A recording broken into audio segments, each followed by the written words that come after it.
Hello everyone, welcome back to my shop. Check out this gorgeous piece of quarter sawn white oak.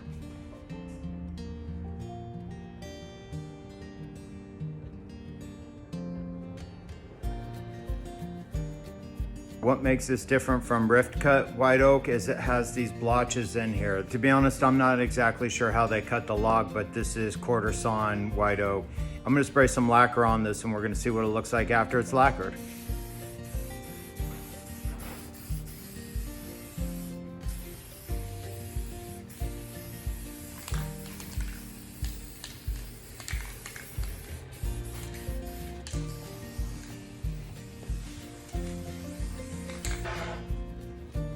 Now you can really see the blotches, they really stand out.